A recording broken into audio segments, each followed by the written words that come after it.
Okay, I believe it is now recording. Awesome. Okay.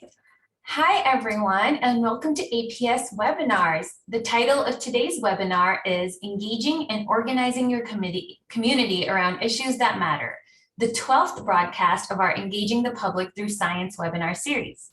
I'm Midhat Farouk, Careers Program Manager at APS, and I'll be your host for today's broadcast. Thank you all so much for joining us. APS webinars are brought to you as a service of the American Physical Society, connecting you with the expertise of individuals who can offer insight into physics careers, educational programs, and professional development for students, working physicists, and educators. APS membership gives you easy access to valuable career information and resources, like this webinar, allows you to get your research out to the community and network with potential colleagues or employers at our meetings, and have a greater positive impact about issues that are important to you through grassroots advocacy. APS membership can also help connect you to a community of like-minded folks through participation in our forums, divisions, and topical groups. If you are not yet an APS member but value the things that APS provides, we do encourage you to consider joining today.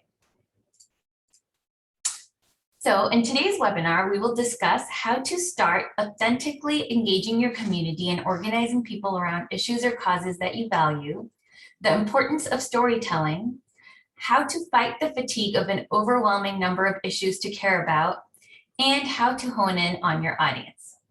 We will introduce our speaker in just a few moments, but first, some housekeeping. You can turn your audio and video on or off using the buttons at the lower left of the Zoom window.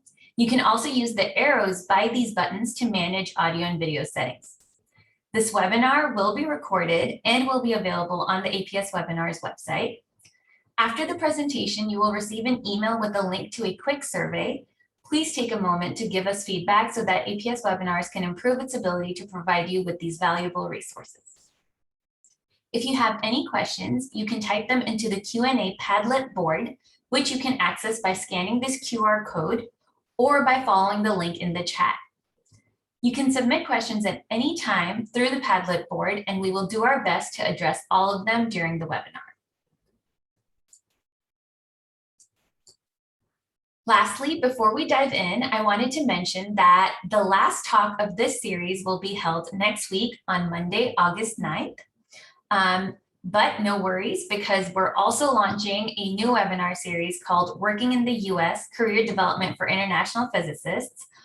All webinars are open to the public. To learn about upcoming broadcasts and to make sure you don't miss these great discussions, please sign up for our main webinars mailing list at aps.org/webinars.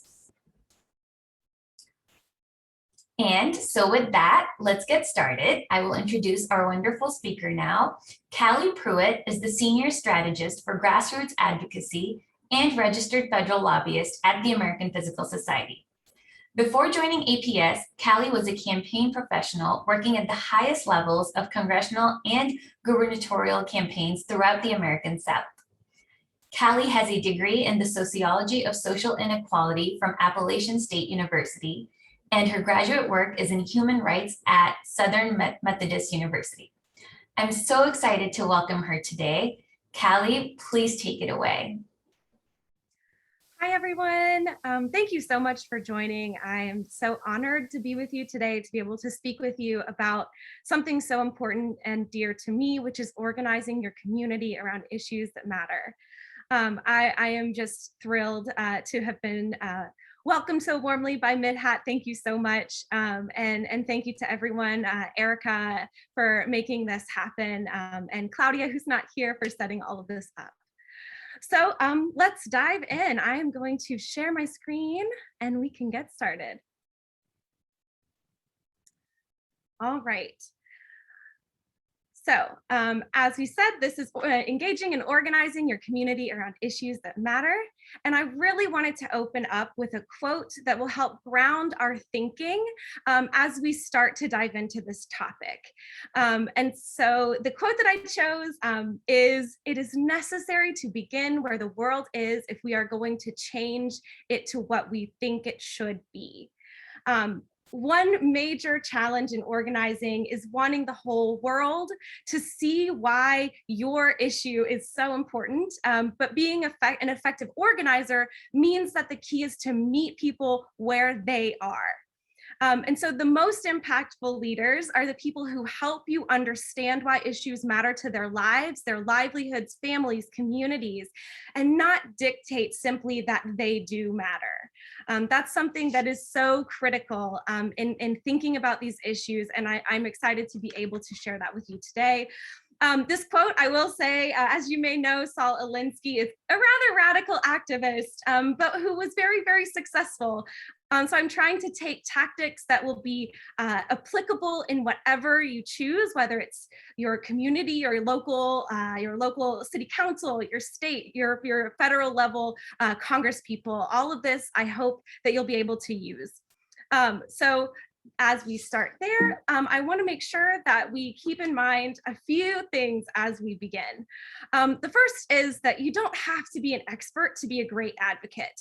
I wanted to bring this up the first thing because I know that this is really what a lot of scientists suffer from, is that you want to advocate on an issue, you want to be effective at it, and the most effective way to be the best at something in academia is to know the most about it. That's not necessarily the case with advocacy. A lot of what goes into being a great advocate is the stories that you tell, the connections you build, and the relationships that you leave behind.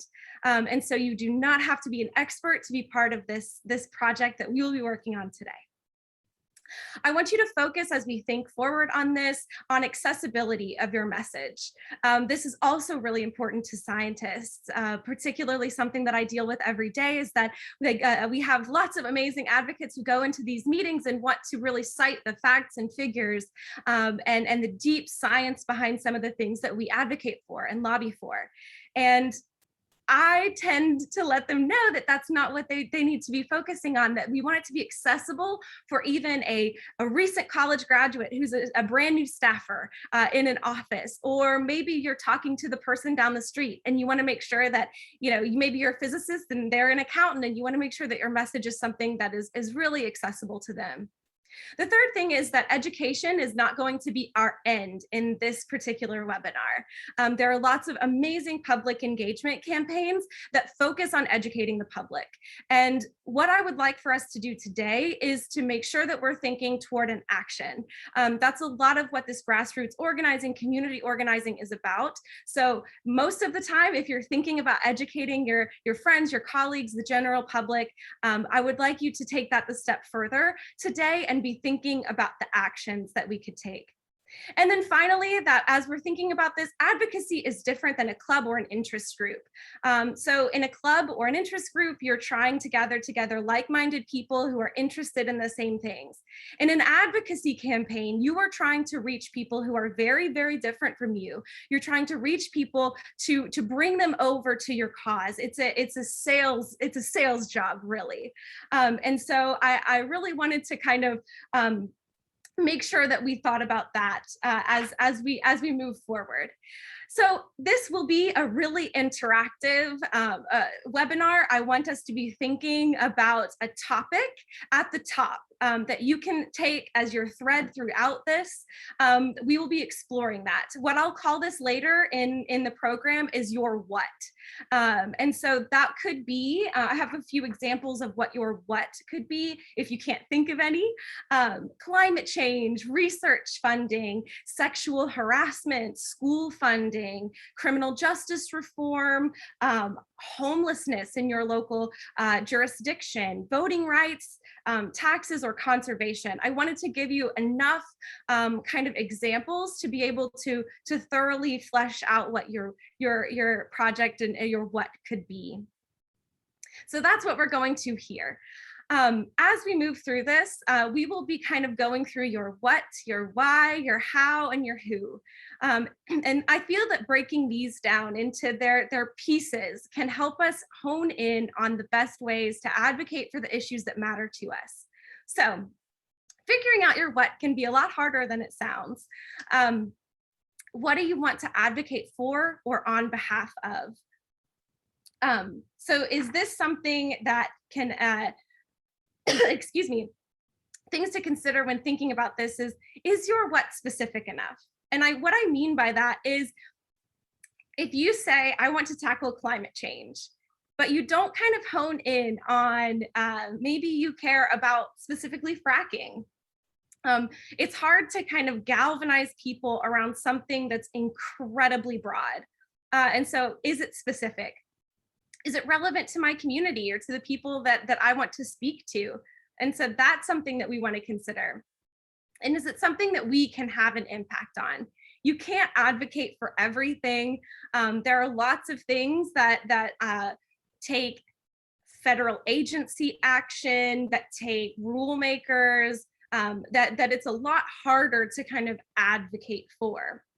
And so what I would like for you to think about in your what is those types of things.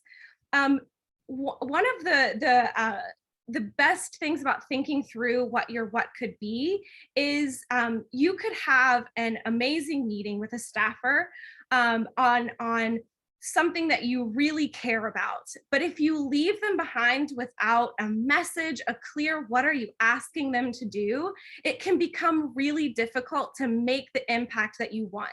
Again, you're going from the education to the activation. And so your what should reflect those types of things. And so we will be going into breakout rooms after the next couple of slides, and where you'll be able to talk to people who are here in this room about your what, and from there we'll kind of flesh out what an advocacy campaign could look like. So next I want to talk about what your why is. This is the most important thing in the entire world of advocacy, is what is your why? If others cannot understand why you are there, then they won't understand why they should be there. If it is worth your time and energy, it's worth it for them to spend their time and energy on it too. People respond to authenticity. They respond to people who are genuinely interested in the topic that they're talking about and in the person that they're talking to. And I want to really focus here on storytelling. The most common question that any candidate of any party in any race gets asked is, why are you running? And so you will be asked in your advocacy, why do you care about this issue? And I want to just kind of give you an example. Famously, Ted Kennedy's presidential campaign went into a tailspin after he was asked, why are you running for president? Why should we pick you? And he really fumbled the ball. It was not something that he was prepared to answer. And that really tanked his campaign. And so if we're looking at an advocacy campaign in the same type of way, where you have an issue that you're running instead of a candidate, you really want to make sure that you have a specific why. And so I want to kind of dive into a little bit of this storytelling element and what your personal why could be. And not every issue has to be deeply personal or something revealing for you to make an impactful why statement. One of the things that I'm working on now with my colleague Charlotte, who's actually in this webinar now, is nuclear threat reduction. And when I ask people to tell me their why about nuclear threat reduction, a lot of times this kind of blank look goes over their face, like, what are you talking about? Like, it's a technical issue. It's not something that I've had a trauma about in the past, or it's not something that I've had an experience with. Nobody's been in a nuclear weapons blast, really. So what is my why on this? And I encourage folks to think about why they're there. And in that same what mentality, we want to be thinking about those things. So an example of a why for someone like my dad, who lived through the Cold War, for nuclear threat reduction would be that he experienced duck and cover drills. That's something I have never experienced. He experienced what it felt like to be in the Cold War. And now we need to make sure that this generation is still has the fire and the wherewithal to know to fight against these issues. And so that's his why. My why is that, as Midhat said, my graduate work is in human rights. And I believe that nuclear weapons issues are the nexus of science policy, which is my job, and human rights, which is my passion. And so I think that those are two wildly different whys that can be extremely impactful in different ways. The next thing is community building that you have to consider in your why. Almost every why can be relatable, and you should think about, how can I frame my why in a way that would inspire others? So even if you've had a very personal, something that has happened to you that has caused you to care about an issue, maybe you grew up in an area that had really poor water quality and you care about infrastructure policy within your city. You can talk about turning on the faucet and seeing brown water come out of the faucet and feeling like you couldn't drink the water in your own home in the United States of America. That is something that every one of us can feel. We all go to our taps every single day and rely on our water supply. But how can you message something that is personal to you? Now flip that, and if you care about water quality in the United States, you always had great water, how do you message that? And you can say, a story that I might tell would be, when I went to West Virginia to visit my family, it's my favorite place in the world. And I turned on the water and that happened. And that's something, it didn't impact me, but maybe I saw it. Maybe you saw a news story that really, really impacted you. Those can all be great whys.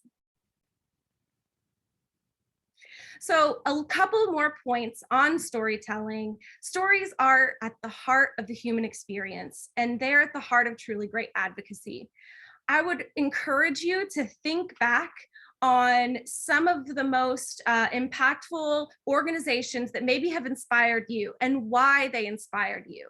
One of the most successful advocacy campaigns in the entire history of advocacy is the World Wildlife Fund. And part of their success was picking an animal that was iconic. And everyone in their mind can see, maybe even if it was 20 years ago, the panda, and what that ended up becoming the face of the entire conservation movement. And so if you look at these organizations that have done a great job in mobilizing people, what they have done is tell us a story that we bought into. So it's oftentimes those that are going to be the most successful because they are key to our experiences as human beings. The next thing is that stories break through education and experience levels. You could be talking to someone who's in high school about climate change, and if you tell them a story about it, about how maybe it's changed, if you're someone who's retired and you've lived through the evolution of this movement and making it through, you could talk about paving the way for them and making sure that they can stand on your shoulders. That's something that is your motivation. It's why you're there, and that's storytelling. Stories also kind of pay back legislators or people that you're trying to convince to your cause. And what I mean by that is, if you listen to the State of the Union address, what you're going to hear are a lot of stories lined up with some facts in between them. Stories help us convey information in ways that simply doing a dry PowerPoint slideshow can never do. You see particularly the emotion in these stories when you have everyone from a military member who has been injured, who's now sitting in the gallery of Congress. Those are the stories that stick with Americans for many years to come. And that's why presidents use that kind of tactic. And I'll also say that the same goes for, again, our Nuclear Threat Reduction Coalition. That storytelling is so important because even if it's a technical issue, you have to humanize it in many ways. So we talk about the human toll of nuclear weapons. And so that's something that we engage in at APS on the regular. So what I would like to go into is a few examples of well-messaged excellent whys, just to give you a little bit to think about as you go into your breakout groups. So the first one is the more personal side of things. That's Gabby Giffords of Giffords Pack, and you're familiar with her because of gun violence, I would reckon. And so that's something that her why has been made incredibly clear because of a personal trauma event that has happened in her life that changed her life forever. The same would go for something like Moms Demand Action. So that they have had a personal event drive them to advocacy. You'll see this many times with sort of advocacy organizations dealing with disease or advocacy organizations dealing with something that is broadly impactful. So when I was working on campaigns in Florida, there were a lot of advocacy groups that had to do with particular climate change events that were happening in Florida, such as the red tide that you might remember from 2017, 2018. And so those were really impactful local groups that also had that same excellent why. The second example I wanted to give is a little bit different. It's kind of a communal, technical, less personal issue, and that's the guinea worm. I don't know if many of you are familiar with Jimmy Carter and the Carter Foundation's work on the guinea worm, but in the span of about 30 years, the Carter Foundation is largely credited single-handedly with eradicating the guinea worm in developing countries and the world over. And so what Jimmy Carter's why was that this is a fixable problem. Even if it doesn't impact me, it's a fixable problem that someone just has to take the reins of. And that's what happened. So you have these two kind of very different whys, but that are still extremely impactful. So what we are going to do now is send you into some breakout rooms. And I am going to stop share really quickly. We're going to send you into some breakout rooms. And I want you to talk about, just as an exercise, choose a what, and then choose your why and kind of hone in on it. Some people talk about so some people will talk about kind of an issue that is really important to them, and other people will just kind of pick one and flesh it out. So you'll be in groups of 3, and I'll give you probably 10 or 15 minutes to talk through kind of what your what is and what your why is. And if you have any questions, please let us know. And I look forward to seeing. All right. So the next phase of figuring out what our advocacy is all about is finding out who's your who.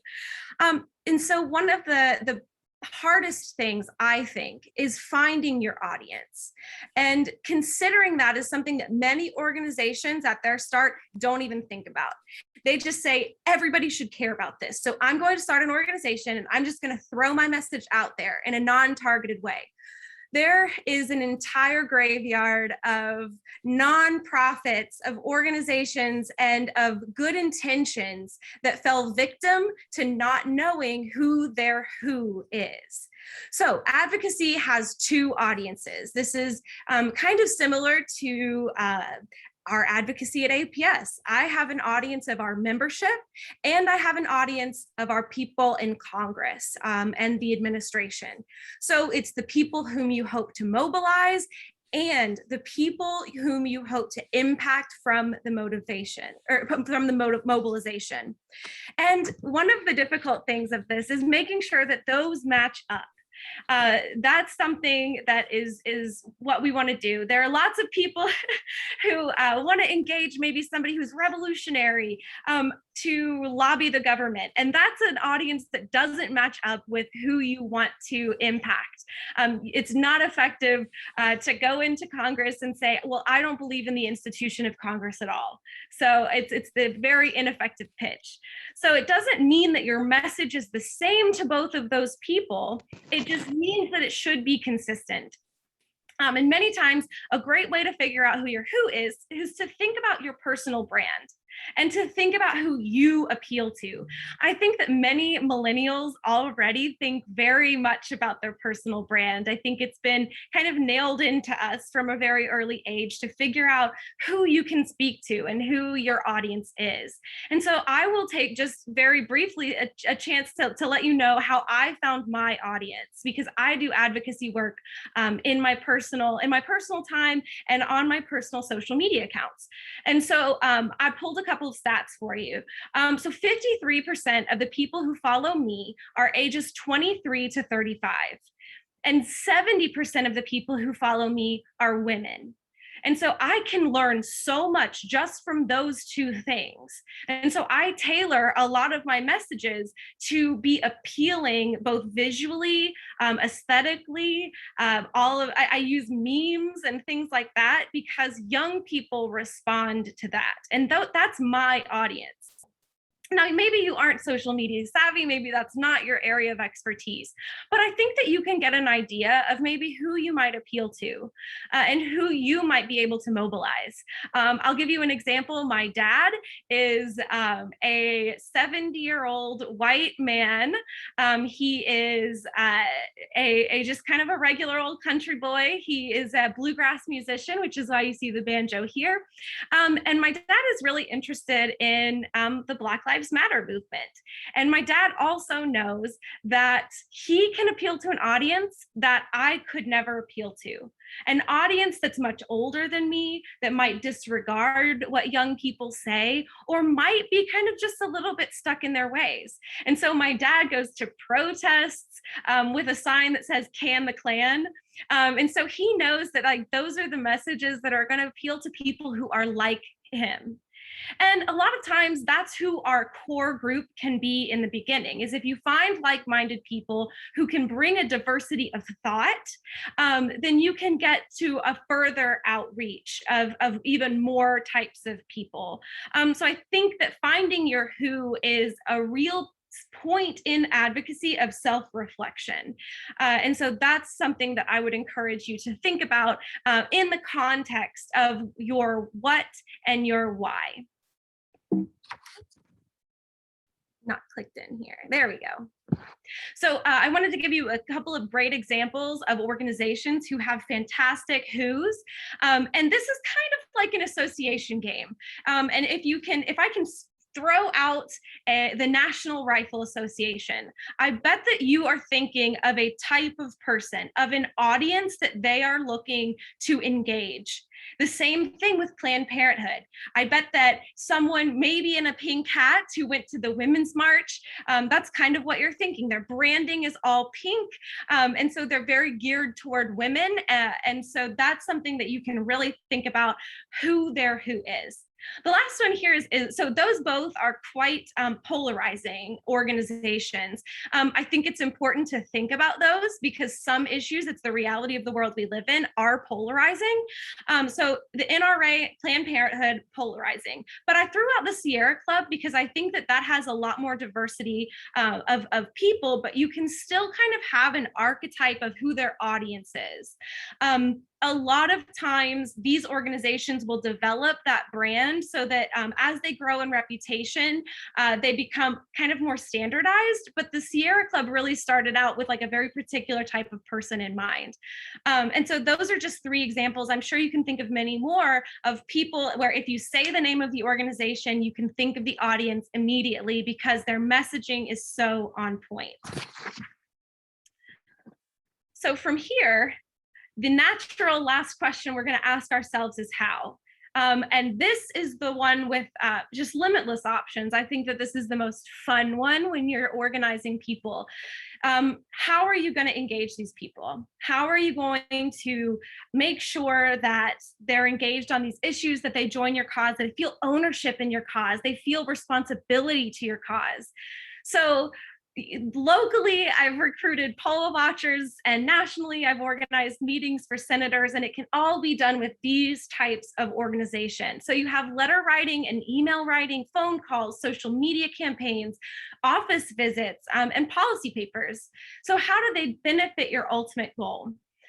what you're going to want to consider as well in these options are, what are the ways that I can move people up the advocacy ladder? The hardest thing is just getting the hook, is making sure that people stay involved. And so what we do at APS is we have this advocacy ladder where email writing, letter writing is the very bottom rung. I know from data that form emails, which were really impactful in maybe 2010, do not hold the same weight with Congress anymore. In fact, Congress has these firewalls now where if they receive emails, 100 emails that are only 10% different, they all throw them into a folder and give them the same response. The form emails just aren't making an impact. What is making an impact are personalized letters. So you have form emails at the very bottom. What that does for me is identify who might be interested in the issue, which is great. So it's less impactful for Congress, great for me. The second rung is personalized letters. So that's when I tell people, take the time, here's like a draft material for you. Can you edit this? Add your personal story, personalize this message and send it to your member of Congress. That's the second rung. Maybe the phone call is the third. Lots of people don't like to make phone calls anymore, and it's a really big deal if you get several people to call an office.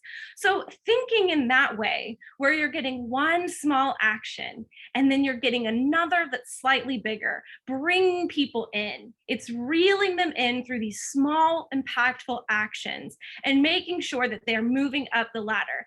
As folks move up that ladder, they will start to feel more ownership over the issue, more investment of their time, and they'll become better, stronger advocates. So important here is what your ask is. So if you have an ask, maybe your research funding is your what, and you're asking for Congress to 4% across the board increase federal science funding. Maybe that's your ask, but you have to have like a very specific ask. The number one complaint from congressional staffers about meetings that they have with interest groups, things like that, are that they have wonderful conversations with them, but they forget that activation. They're focused on the education and forget to tell Congress what to do about the problem. And that is so important, especially when you're considering your how.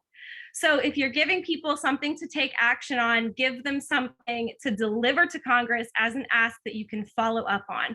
This can be the same for city council. It can be the same for generally bodies that have power. This is how you contact these folks and make that difference. So one small action leads to another. And so that's really what's important here. So I think that there are few enough of us to maybe just chat about some of the who's and the how's that might work for you instead of doing breakout rooms. So we can go ahead and stop recording, and I would love to just chat with folks. So great question. I did leave it off just because of COVID times.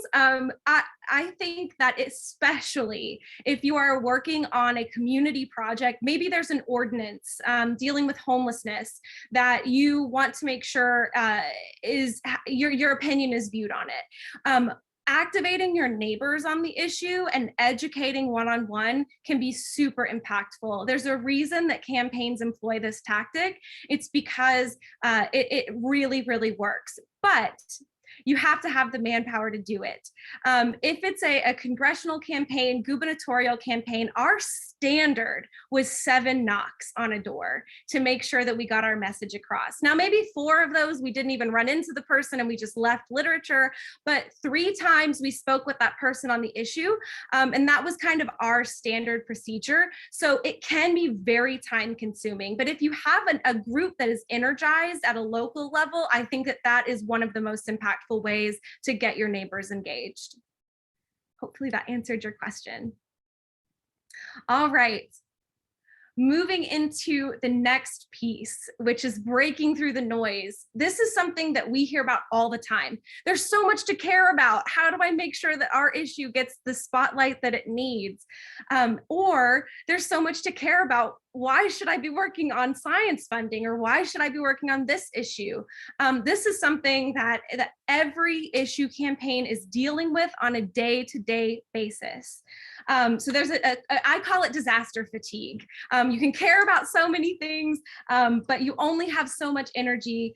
And so what I feel like hopefully folks will know this song. If you've heard The Gambler by Kenny Rogers, it says you got to know when to hold them, know when to fold them, know when to walk away, and know when to run. And I think that that's a great example of what we should be doing with our advocacy campaigns, is reading the room. That's what that's all about, is reading the room.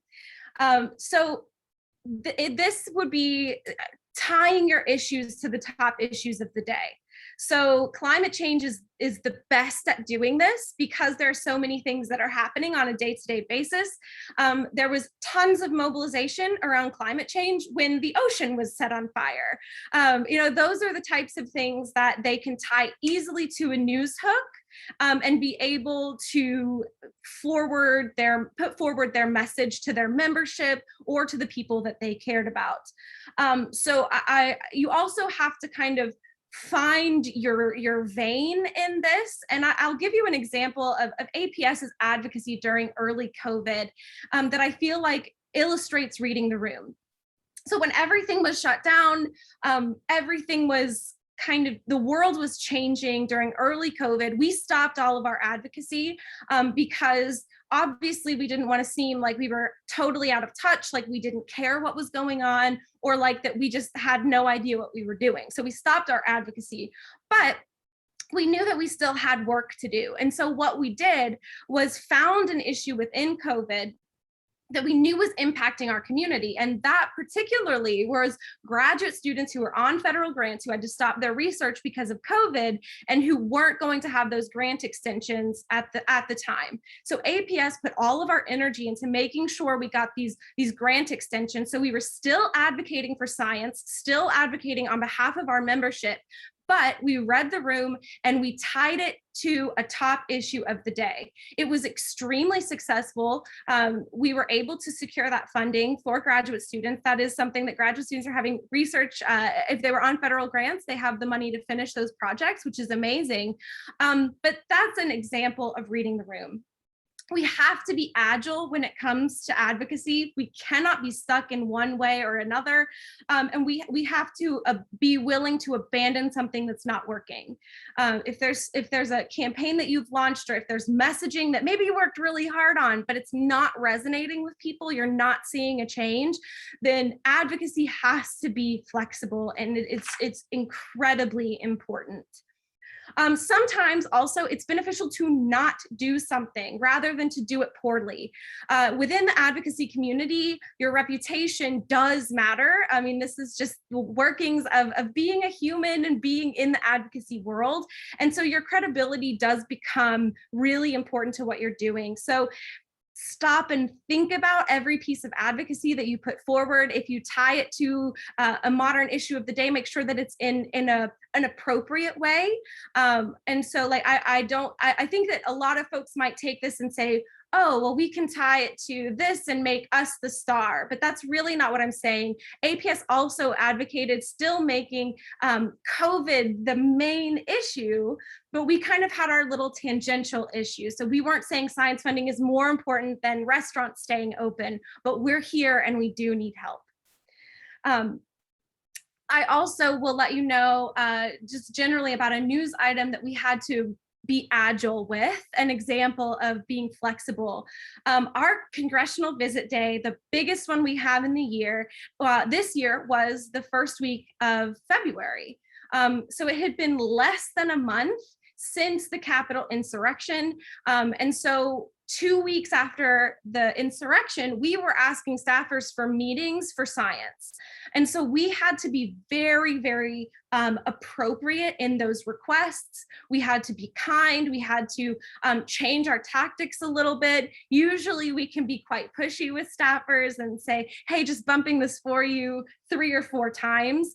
But we were really agile in the way that we approached people. And we made sure that staffers had the space that they needed in that hard time, and we let them know that we were aware of what was happening, and it ended up being a great event, but it was something that we had to adapt to, and that our members, once they got to the congressional visit day, had to adapt to as well. So that's an example of just being really agile and flexible in the way that you are bringing these issues to light. So here we are, tips for virtual organizing. This is where it's at right now. Virtual organizing is exactly where all of the new developments in advocacy are, because everyone's home. There's a lot of folks who are, our virtual, or our congressional visits day was virtual this year. Much of organizing takes place in the internet world. And so we have to really consider that. So first thing is to know your social media niche. I know that I'm not ever going to be like organizing on Facebook. It's just, it's not something that I'm very good at, but I know that my niche is Instagram. That's kind of where I have found my advocacy taking off, is on Instagram. I think that my highest performing advocacy post was, shared like 5,000 times, and I've never gotten that on Facebook. It just doesn't happen. So you have to really kind of experiment. Maybe you're great at Twitter. Maybe that's where your niche is, but that's something to consider. A tidbit here just is kind of I find it shocking that most people don't know this, but because I feel like it should be common knowledge, but everyone here, if you are interested in advocacy, should know that members of Congress have two different social media accounts, particularly on Twitter. They'll have two different Twitter accounts. One of them is their campaign account and one of them is their official account. And if you're doing advocacy on legislation, you need to be tweeting at their official account instead of their campaign account, because campaigns can legally not communicate with legislative staff. You have to keep those separate. And so if you're saying support HR, whatever, you need to be tweeting at the official account instead of the campaign account. So just to let you know, a little bit of campaign insider knowledge. So social media communities can be really amazing. I'm involved in the science communications community on social media, and those can often come in the form of hashtags. So that would be hashtag SciComm. And so a lot of that comes from just exploring the creators on these Instagram or Twitter, on these platforms that really inspire you, and see what they're using.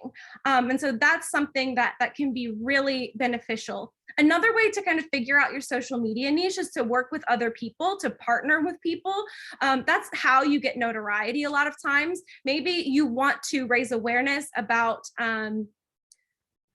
reclaiming coal field land in West Virginia. And you could have a live session on Facebook or Instagram or Twitter where you interview someone from another organization. And a lot of times people on your organization and theirs will get a notification, and then they'll come to you, they'll find you, and they'll start following you as well. So partnerships on social media can be incredibly mutually beneficial by organizing events like a live conversation where folks can find you.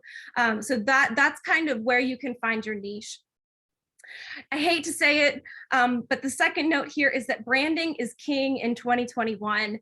Color schemes, graphics, cohesion of materials are winning followers and winning likes.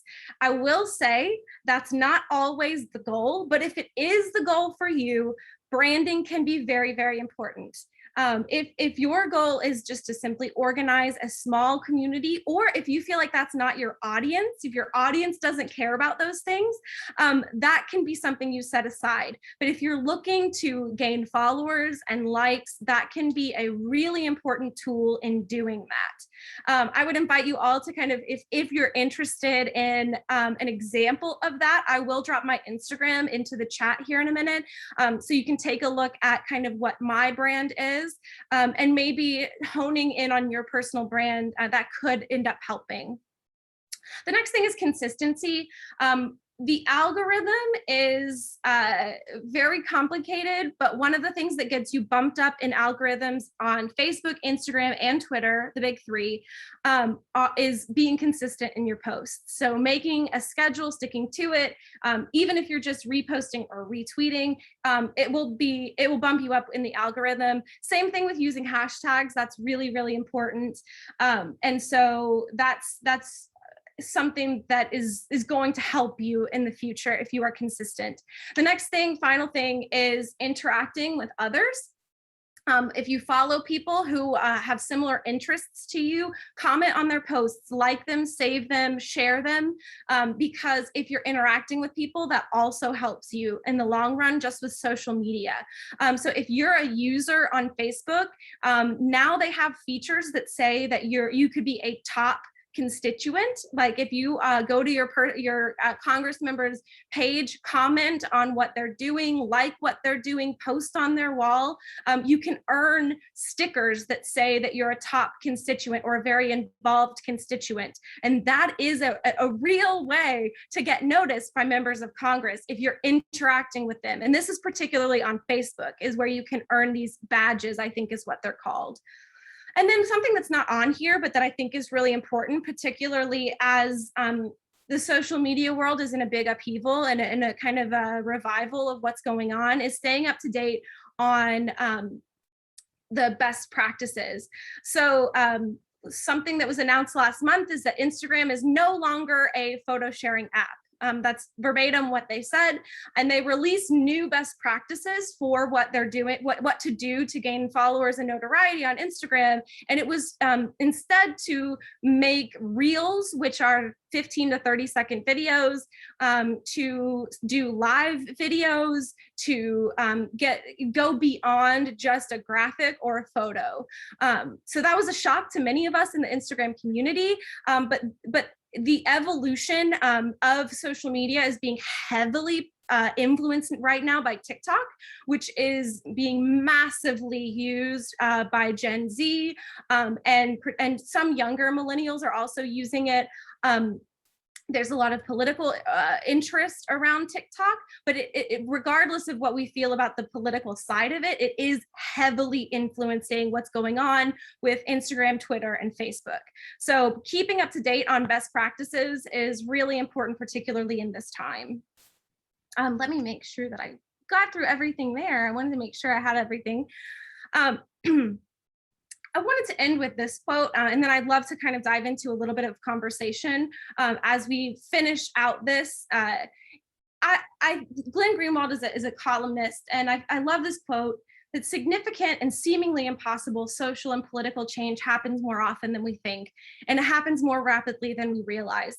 Even the most momentous change is always possible if one finds the right way to make it happen.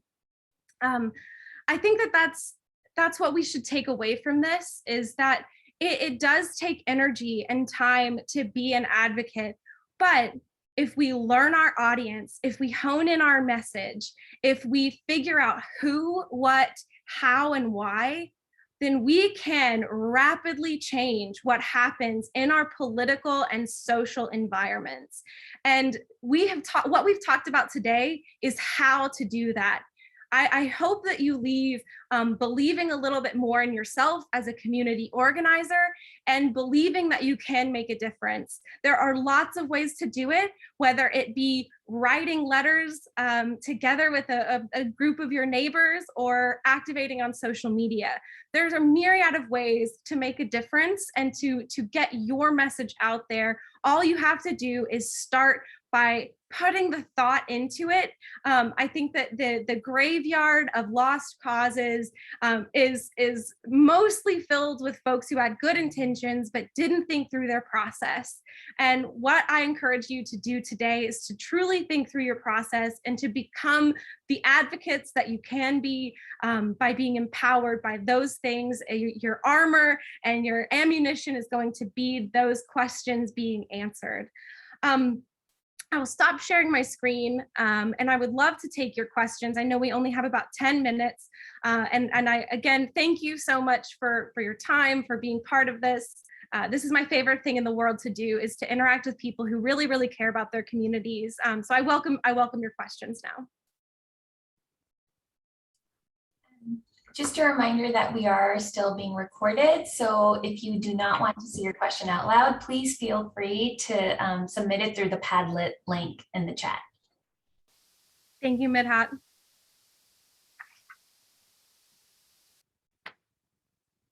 Any questions? Let's see.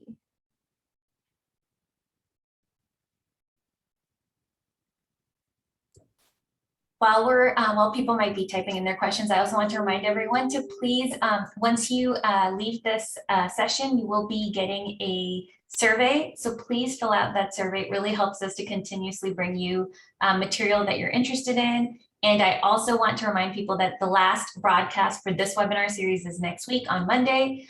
You can sign up for that, and you can sign up for our other webinar series, specifically the Professional Development for International Physicists series. I've added the link in the chat, so please sign up if you want to receive notifications. I will also add in the chat, I will drop my email. I'm more than happy to talk to folks more in depth about the issues that they care about. This is my absolute passion in life. So I'd be more than happy to schedule a call. There's my email, and if you would like to check out my Instagram, which I feel is my most active and curated social media, I will drop that in as well. And it is my personal Instagram. I do write in there that the views expressed are mine, but I like to make sure that I let people know that if I'm announcing it at an APS event.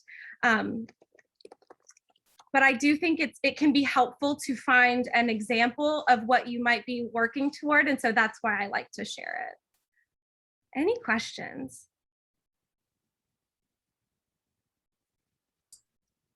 You know what? I think let's go ahead and stop recording so we can just have an informal discussion. Thank you so much, Callie, for the wonderful presentation. I learned a lot, even though I was just here in the background running things. So thank you. This is great. And I will now stop recording. To everyone watching the recording, have a great day.